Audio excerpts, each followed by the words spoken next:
जय भीम जय भीम जय भीम जय भीम जय भीम जय भीम जय भीम जय भीम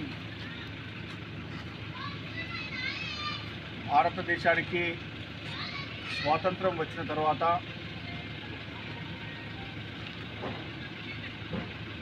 మన దేశం ఏ విధంగా పరిపాలించుకోవాలి మన దేశాన్ని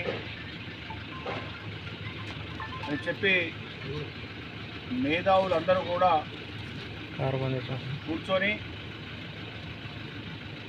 మన రాజ్యాంగాన్ని రచించడం జరిగింది. అందులో ముఖ్యంగా డాక్టర్ బాబాసాహెబ్ అంబేద్కర్ గారు రాసినటువంటి రాజ్యాంగం ప్రకారమే ఇవాళ మనం దేశాన్ని పరిపాలించుకుంటున్నాం.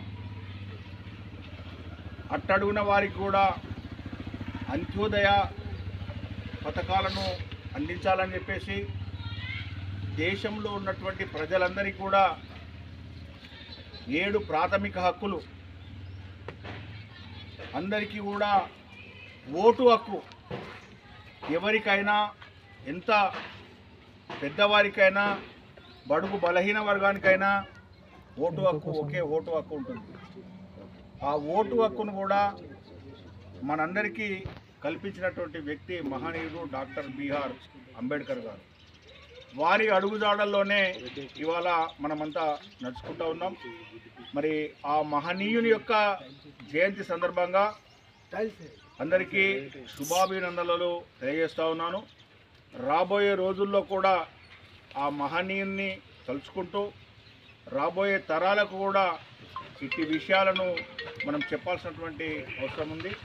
వారి మార్గదర్శనంలో నరేంద్ర మోడీ గారు అంబేద్కర్ గారు చేసినటువంటి సేవలకు కొనియాడుతూ దేశంలో గతంలో ఏ పార్టీ చేయనటువంటి విధంగా పంచతీర్థాల పేరిట అంబేద్కర్ గారు జన్మించినప్పటి నుంచి మరణించేటంత వరకు కూడా జరిగినటువంటి పంచతీర్థాలు 5 ప్రాంతాలను 5 ప్రదేశాలను కూడా వారు కోట్లాది రూపాయలు పెట్టి మరి ఇవాళ ప్రపంచానికి అందరికీ కూడా మరి చెప్పడం జరుగుతూ ఉన్నది. పార్లమెంటు సెంట్రల్ హాల్లో కూడా స్వాతంత్రం వచ్చి ఇన్ని రోజులైనప్పటికీ కూడా ఎన్నో పార్టీలు అధికారంలోనికి వచ్చినప్పటికీ పార్లమెంటు సెంట్రల్ హాల్లో డాక్టర్ బిఆర్ అంబేద్కర్ గారి యొక్క చిత్రపటం లేకుండే. కానీ ప్రియతమ ప్రధానమంత్రి